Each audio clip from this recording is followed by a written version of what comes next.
A próxima palestra é uma coisa do outro mundo mesmo. Mesmo. Não sei se vocês já leram sobre ele. Enfim, neste mundo vai ter tradução simultânea, tá? Quem quiser não precisa fazer aquela bagunça de sair correndo para pegar fone, só sinaliza que os promotores de evento aqui vão trazer os fones para vocês, os produtores. Enquanto isso, vou chamar aqui ao palco a Juliana Natrielli e o Cesare Iacovoni. Onde estão escondidos vocês? Que são do IFL. E nós vamos conversar aqui um pouco, brevemente, sentem-se, sobre o Instituto de Formação de Líderes. Você não pega o meu lugar, Cesare, você é na outra. Isso mesmo.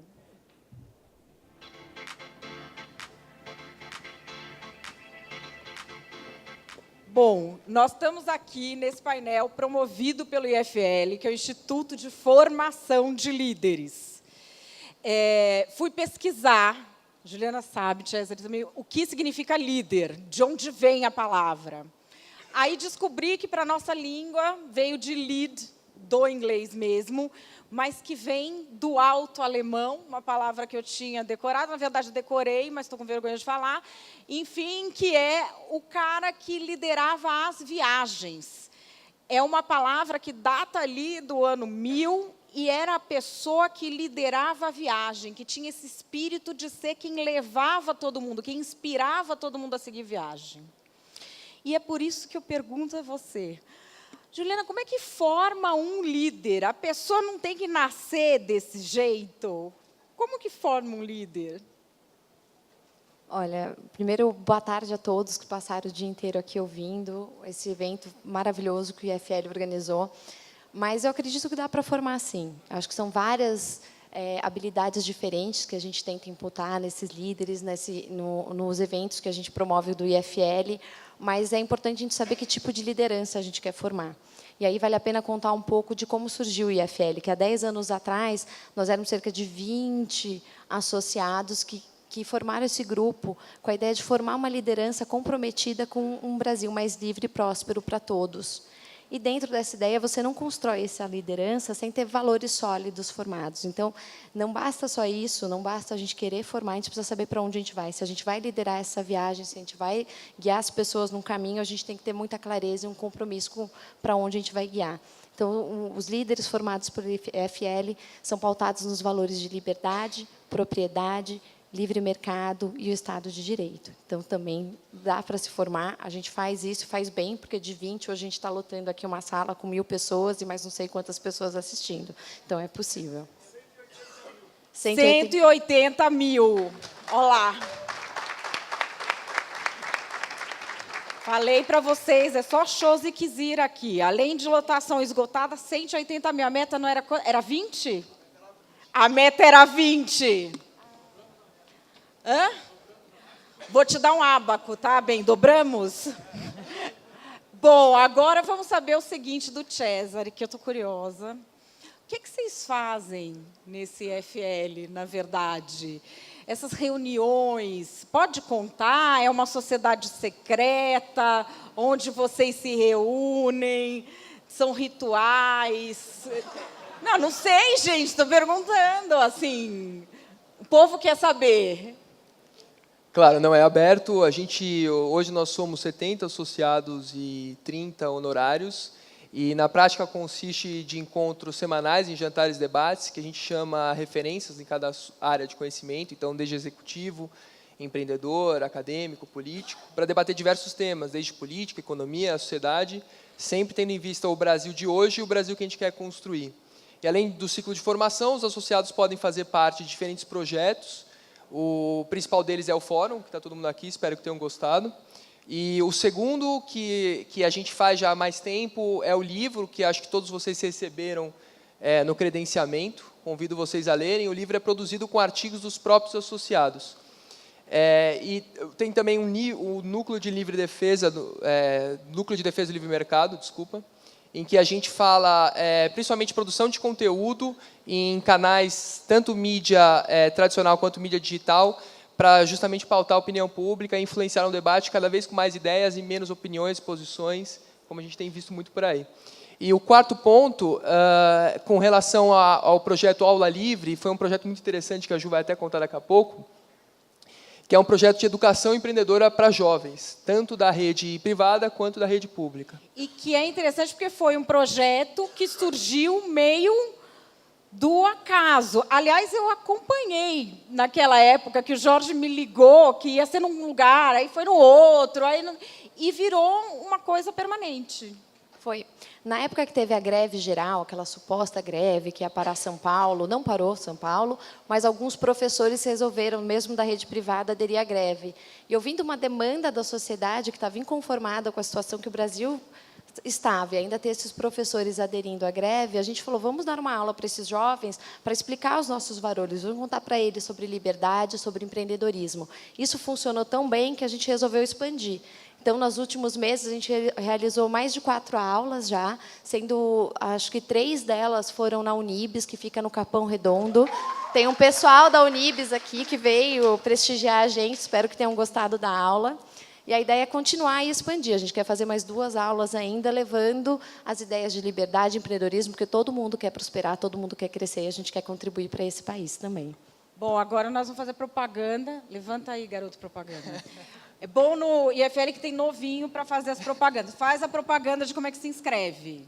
Mandar um e-mail no ifl.ifl-sp@ifl-sp.org. Com qualquer dúvida, se quiser conversar com a gente também, a gente está disponível. ifl-sp@ifl-sp.org. Mas para mandar e-mail para se inscrever, tem que ser novinho assim. Vocês estão entendendo, plateia? É novinho assim. Novinho assim é porque membro é honorário ou voluntário para dar aula. E vocês que estão olhando a gente falando assim, nossa, elas são novinhas, vocês nem entram nesse cálculo. Ok? Não vamos nem falar disso, a gente só vai agradecer. Vocês que acham que a gente é novinha, é isso, vamos embora. Obrigado.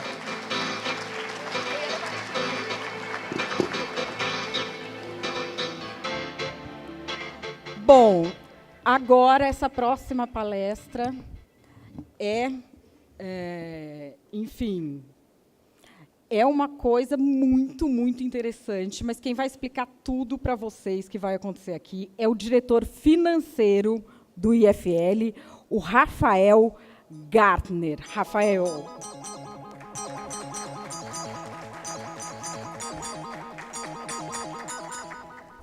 Bom, boa tarde. Liberdade.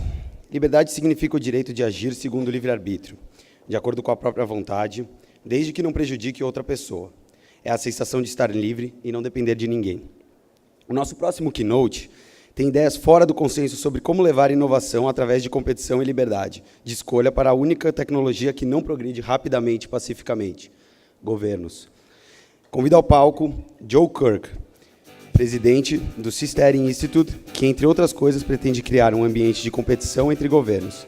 Para isso, ele sugere que ocupemos uma área que engloba mais da metade do planeta e não é reivindicada por nenhum dos atuais governos existentes: o mar.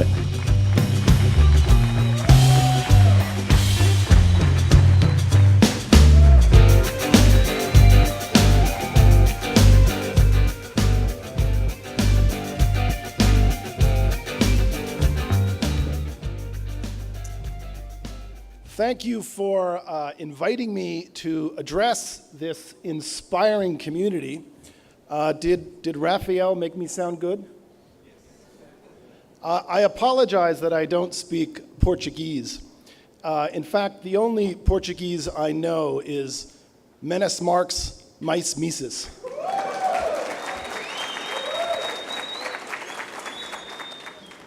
That's all I need to know, right? I'm here to tell you about free societies that float on the sea. This is how we will disrupt the nation state itself.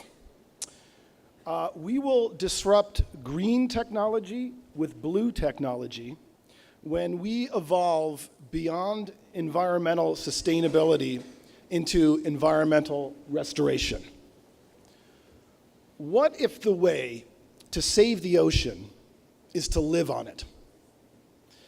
What if every baby born added a small improvement to the ocean environment? What if the wealthier each baby got, the healthier the oceans became? What if accelerating the rate by which the poorest billion people became prosperous could fuel a mass restoration of the oceans? What if floating cities are a technology for libertarian societies for spontaneous order on the sea? This image was created by my Dutch engineers who call themselves Blue 21, and they plan to put 1 billion people on the oceans by 2050, and we're starting in 2020. I'm Joe Quirk, president of the Seasteading Institute, a nonprofit think tank committed to creating floating nations on the sea. And I'm co-founder and managing director of Blue Frontiers, a startup company which will build the first seastead by 2020.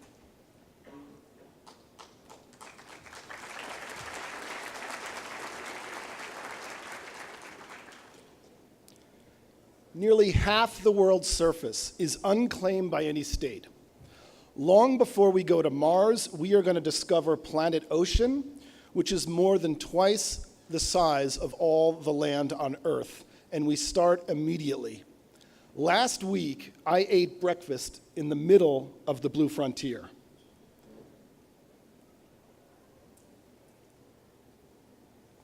This photo was taken a week ago as the sun dawned over the age of floating cities in Tahiti.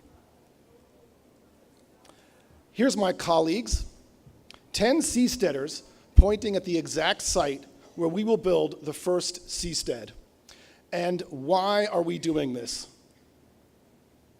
In 2008, Robert Ballard, the famous oceanographer who discovered the Titanic, he's been called Carl Sagan with gills, he gave a famous TED Talk where he concluded with this clarion call.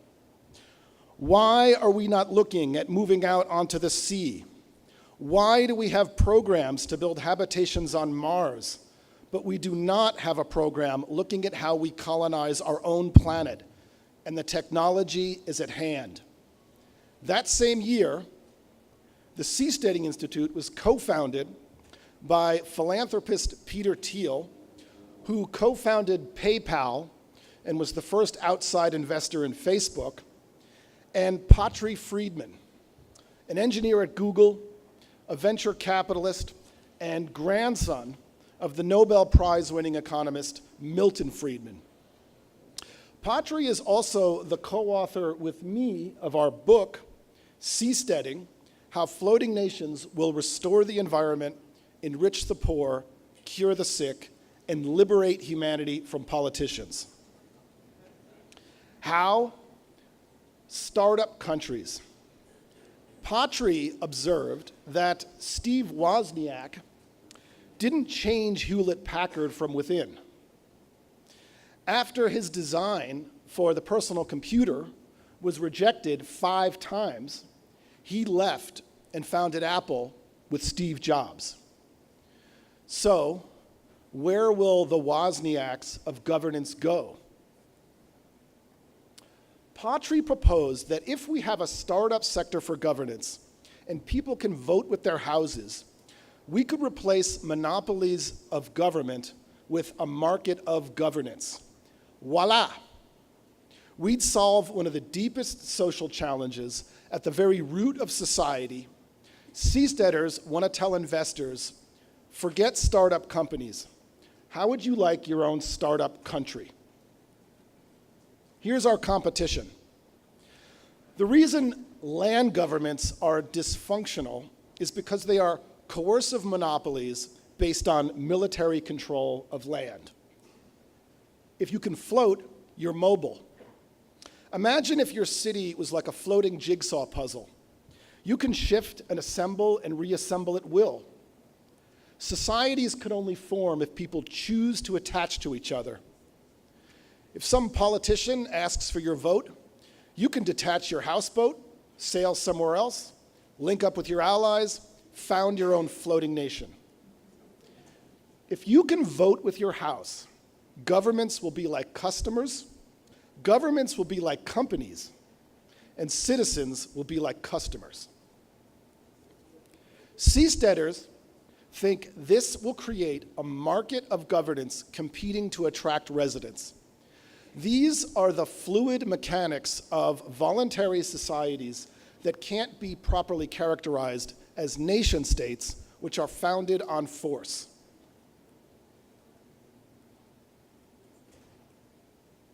My clicker sometimes works and sometimes doesn't. So seasteading isn't an argument for voluntary societies. Seasteading is a technology for voluntary societies.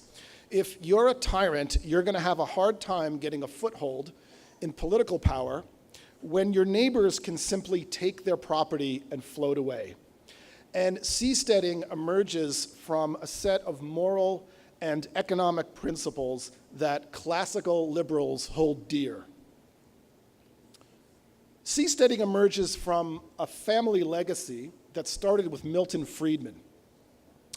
Milton Friedman became one of the most famous economists of the 20th century because he and his wife Rose taught about the power of choice.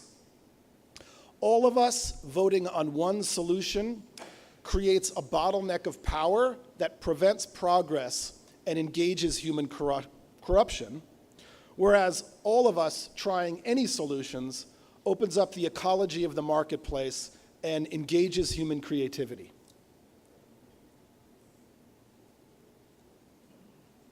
His son, David Friedman, taught about the power of mobility. He famously suggested that if houses were on wheels and borders were open, citizens who were dissatisfied with their government services could freely drive their house to a competing government. With that machinery of freedom, we'd have an economic solution to political problems. His son, Patry Friedman, asked, what if we lived on the ocean and could sail about and choose the neighbors we want? Ocean governments would dissolve if people removed their consent and expand if people chose them. On a fluid medium, citizens wouldn't struggle to survive government's choices. Governments would struggle to survive citizens' choices. Think about it.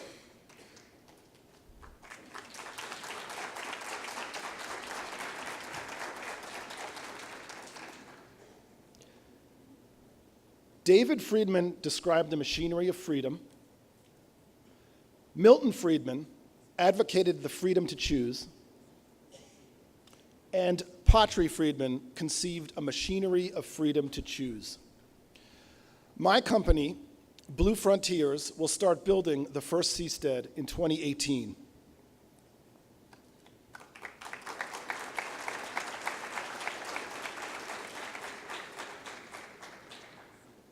Entrepreneurs create prosperity by solving problems. The bigger the problem, the more prosperity we can create. What are two of the biggest problems in the world? Sea level change and the lack of innovation in governance. Seasteads are a technology to solve both these problems at once.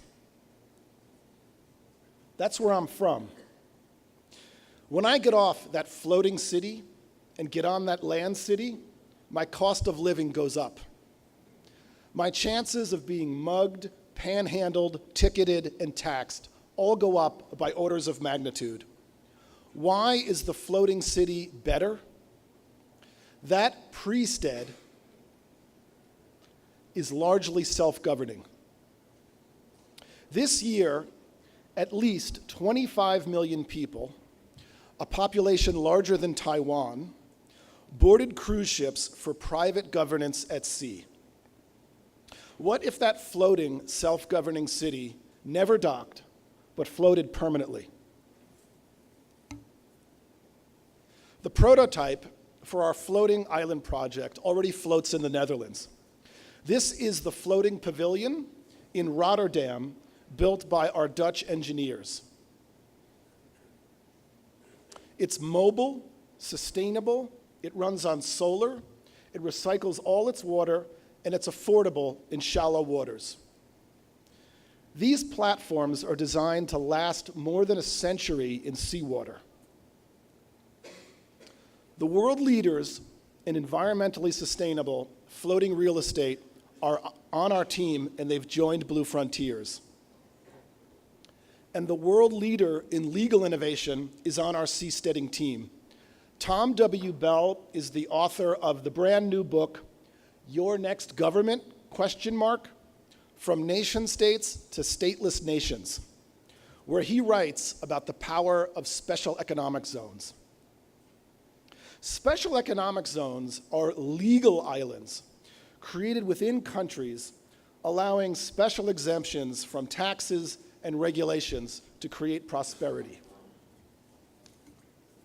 Special economic zones have overall been so successful that more than 4,000 have proliferated across the world.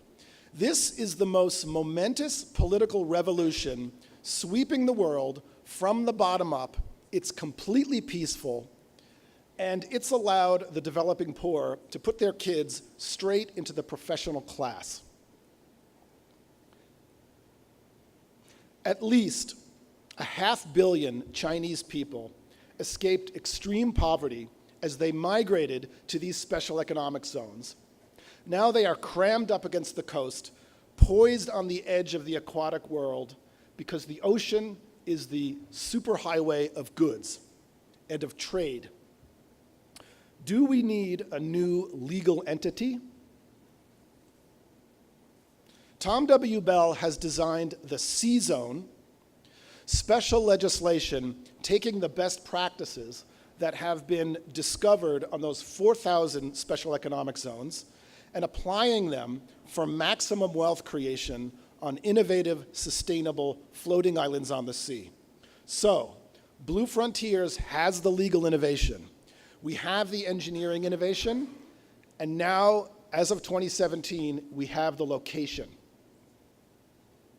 Seasteading is about to start in the most beautiful place on Earth, in some of the calmest waters on the ocean. This was the view from my bedroom last week.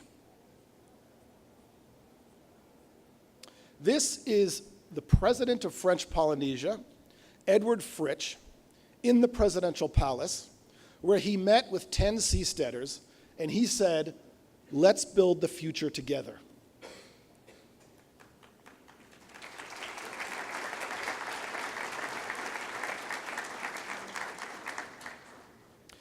Year one of the aquatic age began in 2017 when the Seasteading Institute signed our historic Memorandum of Understanding with French Polynesia, agreeing to empower innovators to create floating startup societies.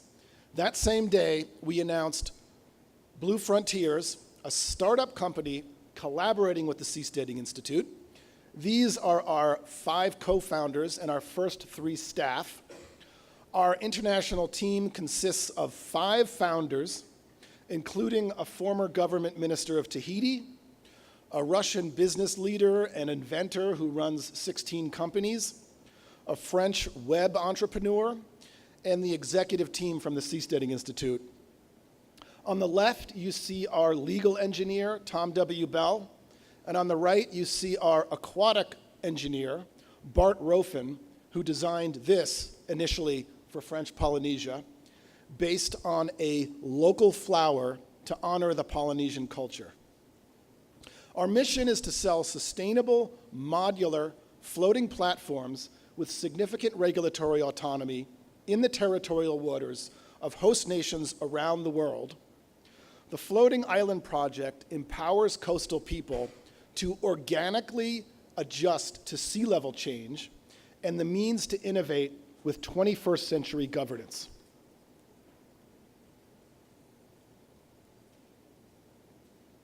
Here's 3 ways Blue Frontiers plans to make money. One, we're going to sell or lease real estate that we create. Two, in Silicon Valley, we have Y Combinator, and we want to create C Combinator, where we take a stake in companies who want to be part of this nano nation accelerator. And three, I hate to upset my libertarian friends, but some of us are interested in intellectual property. When we develop the technology for going to the high seas, boo. We need to act fast.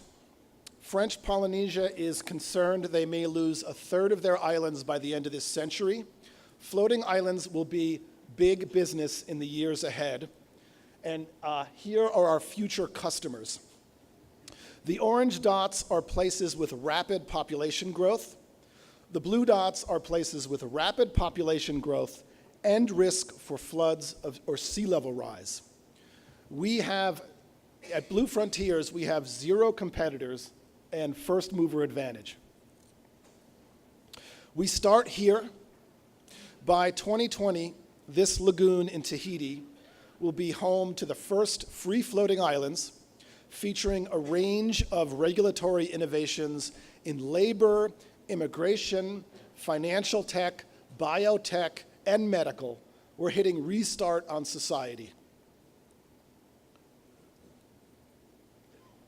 We plan to be about 1 kilometer from shore, inside the protected lagoon. Several thousand customers have already filled out our online survey, telling us what they want from their floating island.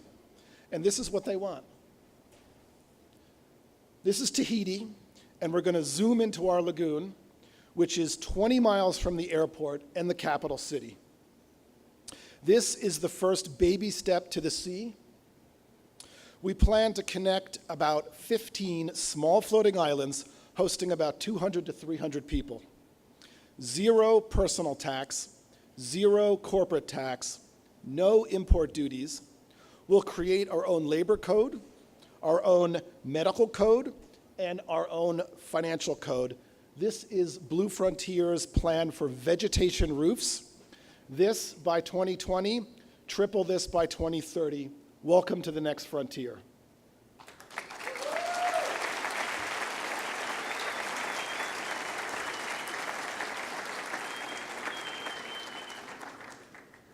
And welcome to the minimal viable product for the first tiny nation. Our largest floating islands are expected to be about 25 meters by 25 meters. They will cost roughly $5 million US dollars each, housing up to 30 residents or a single family. Total usable space in phase 1 will be roughly 7,500 square meters. 20% of the surface will be solar panels, and since water cools solar panels, floating solar will produce 20% more energy than solar panels on land. There are so many things you can do better on the water.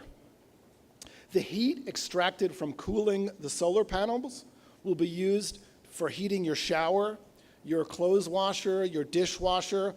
That means, unlike land-based houses, no energy will be lost by heating your water. We plan to build with local coconut fiber and local wood, such as bamboo or teak or kohu, which is a local tree known as the tree of iron. This image was featured in the New York Times today. I think of seasteads as the iPhones of the sea. We provide the platform, you bring your governance app. As long as people can choose them voluntarily and leave them voluntarily and create them voluntarily, we believe the best solutions for civil society and voluntary governance will emerge. The floating island is designed to integrate economic classes. Villas, apartments, and bungalows are designed for scientific researchers, students, businesses, and families. These 15 islands are arranged in the shape of a fishhook, which is what the demigod Maui used to pull up new islands for future generations. We are that future generation. We're committed to ecological integration. As you view our floating islands from the shore, it blends in with other islands, so it almost seems like a part of the reef. As you approach our floating islands on a boat, it's designed to look like any other island. Rainwater will be collected on green roofs. Wastewater will be treated and recycled. We will not discharge any water into the lagoons. Blue Frontiers has partnered with the Biomimicry Institute. Biomimicry is emulating nature's designs and strategies. Nature has already discovered all the technologies, we just need to integrate them. So last week, after I finished scuba diving, I surfaced and watched a presentation by our biomimicry lead volunteer, Francois Briant, a French engineer in physics and architect, and our biomimicry team is working on amazing stuff. When you want to solve a technical problem, you investigate how nature solved it and see what you can emulate. They're looking at bioluminescent bulbs filled with algae. They're looking at shark skin, which prevents bacteria from growing due to surface microstructure. They're investigating coral-inspired concrete.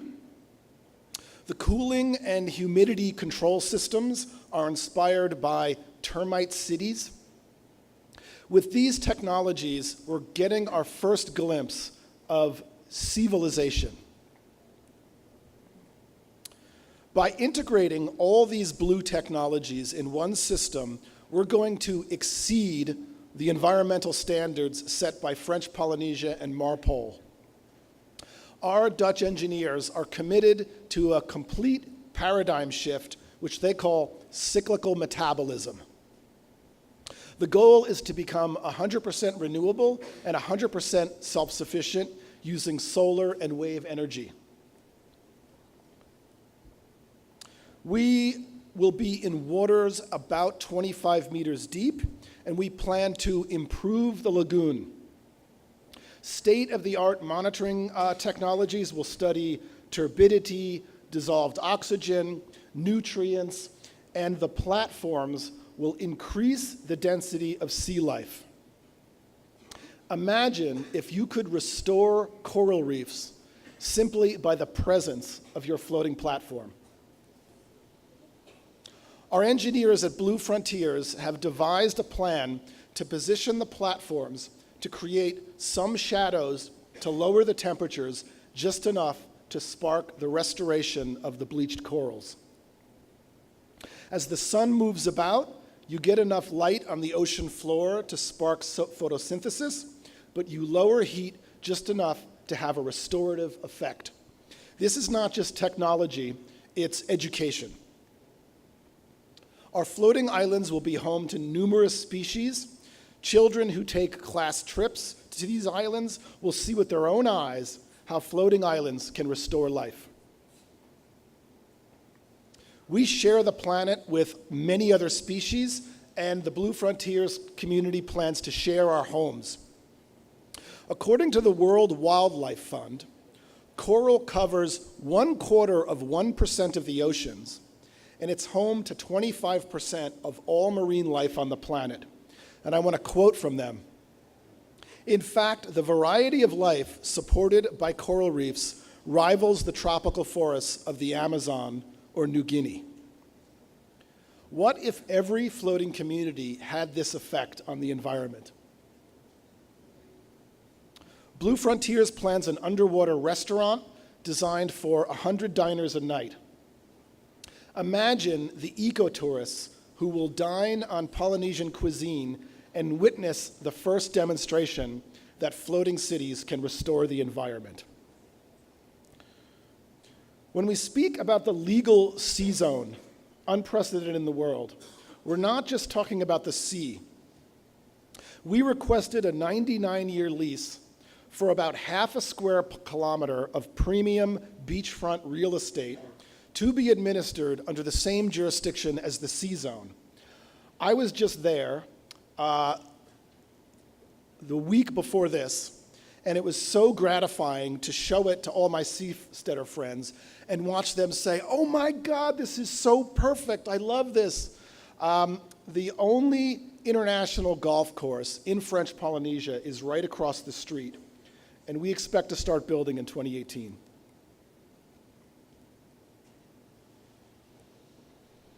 In 2020, this lagoon in Tahiti will be home to the new Blue World.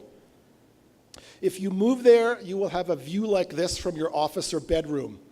We will develop in 3 phases, 15 islands a phase, each taking 2 to 3 years, each costing between 50 and 75 million US dollars. And I apologize for not converting that to Heiau. I don't know how to pronounce 5 minutes. By 2030, I expect to see roughly 45 platforms. MC, a premier economic modeling firm, estimates that by the end of phase 3, businesses on the C zone will employ about 760 people, which will support about 1,400 jobs. In total, MC estimates that we will create more than 2,000 jobs by the end of phase 3, and we will infuse more than $500 million US dollars into the French Polynesian economy through wages, taxes, and supply chain purchases. That's not our estimate. That's an independent third party. We also hired the French law firm GB2A to research our C zone. We just said, hey, here's your fee, give us your honest opinion. And last month, they delivered a 150-page document saying that in the evolution of special economic zones, the C zone is a legally legitimate next step. So, what about governance and regulations?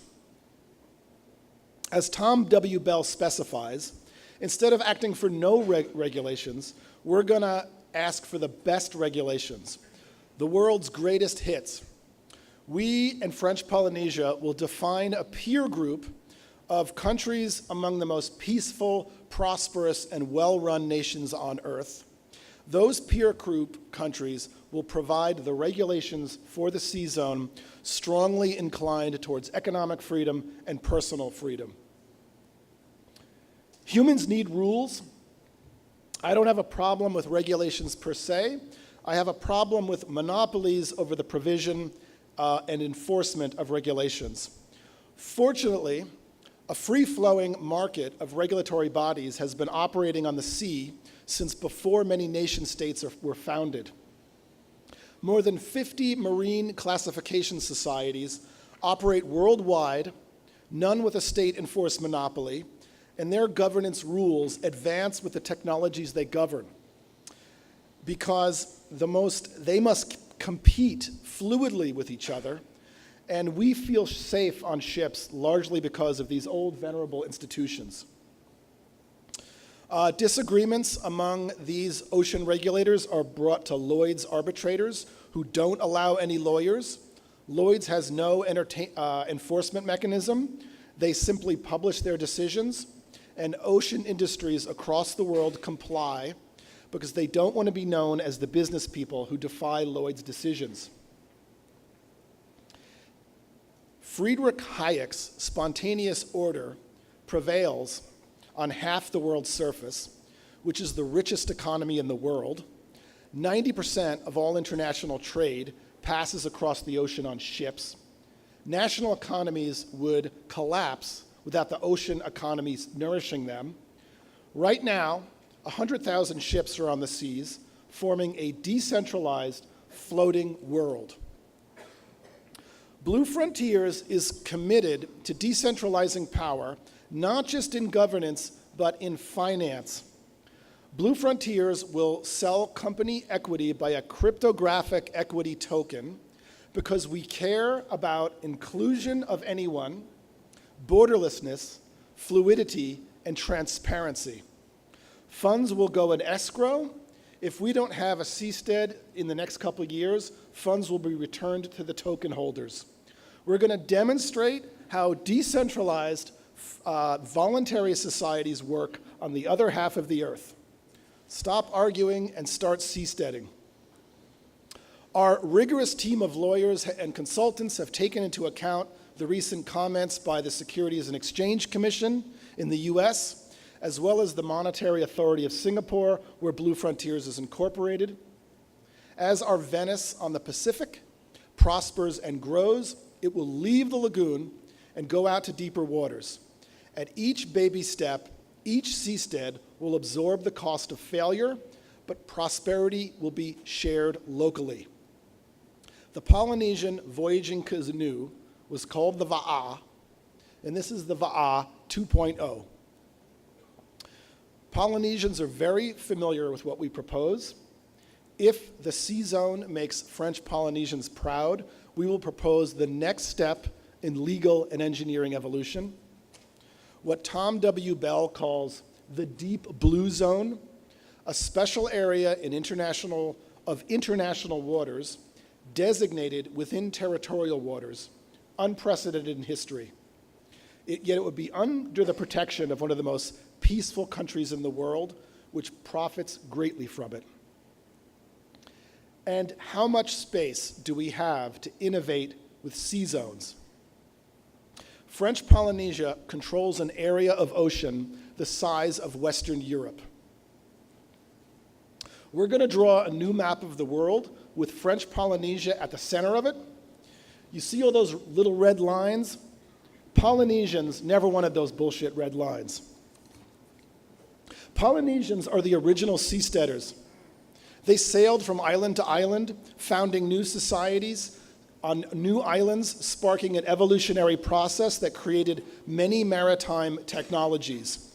I was told by Polynesians that the main motivation for moving was discontent. Why is that culture so unique?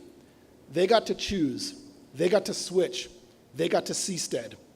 Then the alien nation states came in, quashed it, and carved it all up. By seasteading, Pacific Islanders are continuing what they've always done. The culture of seasteading is more than 1,000 years old. It's been waiting in the Pacific. Silicon Valley is just providing a 21st century technology. In honor of this mighty tradition, our engineer Bart Rofin wants to build the first seasteads in the shape of the Va'a, the Polynesian floating canoe. By 2030, I expect coastal nations to reach out to Blue Frontiers, asking for help with sea level rise in exchange for some political autonomy. I hope seasteading begins in Palau, the Maldives, Panama, Monaco, Dubai, Singapore, Japan, and Brazil. I hope the nations of the world organize to save Kiribati, which is the first country scheduled to sink below sea level. It's not technically difficult. Seamounts are undersea mountains. Many of them are less than 100 meters below the surface. You can tether your seastead to this. French Polynesia has every stepping stone to free seas. Reefs, lagoons, and atolls, shallow waters, deep waters. Tens of thousands of seamounts have been detected in international waters. Thousands of Venices could be floating in the Pacific, people voting with their houses. It will be beautiful. This is Artisanopolis, designed by an architectural group who call themselves Fort Galt and Roark 3D. The first permanent businesses on high seas could be sovereign floating hospitals that provide cutting-edge care to patients who choose it. Eduardo McIntosh, an architect from Ecuador, designed a whole variety of structures like this. In Emerson Stepp's vision, companies and communities demand their own startup nano-nations. Most of the mass of this is below the ocean. The deeper and heavier the hull, the more stable in waves. Sea Scraper, designed by Malaysian architect Sarli Andre bin Sarkum incorporates many blue technologies, including solar, wave, and wind power. A beach is the most effective wave break. A flexible hammock supports sand. Vertical farms, underwater sports stadium. Do you have toddlers? This is them in their early 30s with a variety of governance options available to them. The larger the city, the more stable in waves, incentivizing improved governance to attract more modules. Seasteads will engage the fluid mechanics of voluntary societies. Check out my book if you want to learn more. And go to Blue Frontiers with a hyphen if you want to join our growing community of 50 volunteers, and I need contacts to government leaders in Brazil so we can build seasteads off the coast of beautiful Brazil with you. Florianopolis, whatever that, yes, Florianopolis. I want to build one there. Thank you for listening. I better get off before I pronounce my words.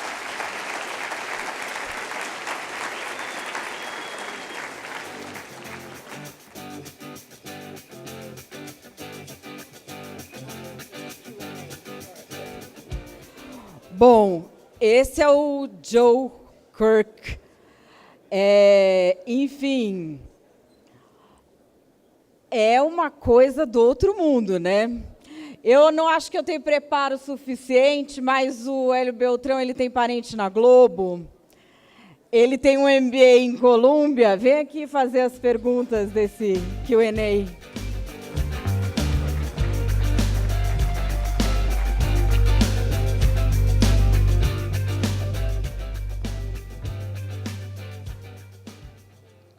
Joe, thank you very much for your talk. Amazing initiative. We have had the luck to have had Patri Friedman in 2010 at the Mises Brazil conference in Porto Alegre. It was a privilege, and it's great to be hearing again about the seasteading project. Congratulations on the book. I've read it. It's amazing. It's really deep. I recommend to everyone, and also good luck on the Blue Frontiers project. Thank you. When I discovered... Is it?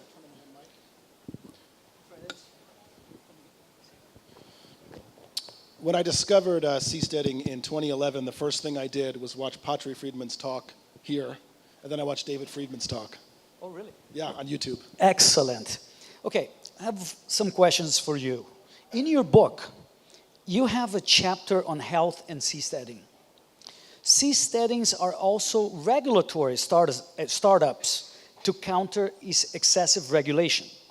You mentioned the surgeon doctor, Devi Chevi from India, who's setting up a giant health city in the Cayman Islands to treat Americans who want to avoid or circumvent FDA regulations.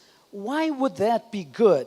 There are those here in Brazil that think that agencies such as the Food and Drug Administration or the Anvisa, the local agency in Brazil, are essential to guarantee high standards in food and health services. Can we really have deregulated food and health? We should ask the people actually providing care and the leading physicians in the world. So Devi Shetty is Mother Teresa's former heart surgeon. He's been called the Henry Ford of heart surgery. He opened up many hospitals in India where he was able to welcome Americans and Westerners to come get heart surgeries. You pay hundreds of thousands for a heart surgery in the US. You go to India, you get it for a few $1,000s, and the survival rates are better than American hospitals. This allows him to provide health care for rural Indians for 10 to 25 cents a month, right? This is one of the greatest humanitarians of all time. He's moved to the Cayman Islands. He's built a multi-billion-dollar health city to catch the rising wave of frustrated American patients who want to get better care for less money.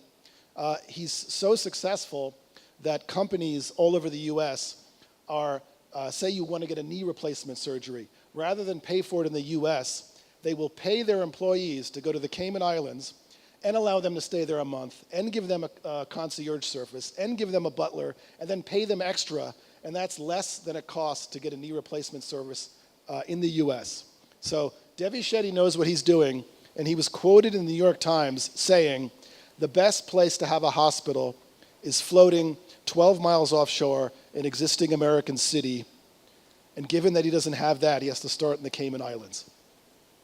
Excellent, thank you. Also, in your very thoughtful book, you mentioned an 88-year-old widow who has been living for the last 10 years on the ship Crystal Serenity. The ship, in every sense, behaves like a country, like a jurisdiction, a nation, as you mentioned. However, you don't get to vote. You don't get to argue about who are your leaders. And nonetheless, the small society that you have on that boat has not descended into chaos or become a Hobbesian nightmare. From a political philosophy standpoint, what can we learn right here on land from that experience of peaceful interactions within a system different from what we have today in the world? Cruise ships teach us that we don't need to vote. We need to have the power to leave if we don't like it. So many cruise ships are flagged in Liberia, which has no capacity to enforce rules over the 3,500 ships that fly its flag. So cruise ships are essentially self-governing. And yet, as you mentioned, I feature in my book a lady in her 80s that has been living on cruise ships for 10 years.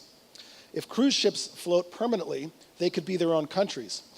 So if cruise ships are self-governing, and the captain is essentially a de facto dictator, why doesn't he engage in flogging and keel hauling and making you walk the plank? He is incentivized to constantly improve governance because customers can leave and choose another cruise line. You're essentially buying governance when you get aboard a cruise ship. The same goes for employees. Employees can quit and go choose another cruise line. You don't sit on a cruise ship and argue about the politics of the ship. You don't even know who's in charge. All you need is the right to leave and go somewhere else and choose something better. That's the essence of seasteading. That's why I call cruise ships pre-steads. Very good. You mentioned also, Joe, that when the first baby is born on a seastead, you promise to petition the UN to establish the seastead as a proper jurisdiction, a proper nation, and that the baby be the first citizen. Today, governments are working together to prevent, for example, tax avoidance, on top of tax evasion, of course, and to prevent jurisdiction and regulatory arbitrage. What makes you think governments will allow competition when they can say no and that's it? Because the UN is committed to preventing statelessness among children, and they've been remarkably successful at recognizing breakaway ethnicities that want to declare themselves independent, and they have a whole department dedicated preventing statelessness among children. So I mentioned, I hope the nations of the world organize to save tiny Kiribati in the middle of the Pacific Ocean, which is steadily sinking below sea level. They didn't cause sea level rise, but instead of saving the planet, maybe we should just save the first nation scheduled to sink below. As Kiribati transitions from a real island to a floating island, I know seasteading lawyers who fantasize about arguing on the floor of the United Nations that they are still entitled to be recognized as a sovereign nation. They are still entitled to their exclusive economic zone on the ocean. Then we will have a legal precedent. Suppose someone else builds a floating society just next door. Do they have recognition? Suppose people move out there and then a baby is born out there. Is that baby not recognized by any state? I think we have a humanitarian case to appeal to the nations of the world to recognize floating nations as independent sovereign entities, and they will be free to set better examples that will change the old world as significantly as Hong Kong changed China. I think that moment would be a landmark moment for seastead.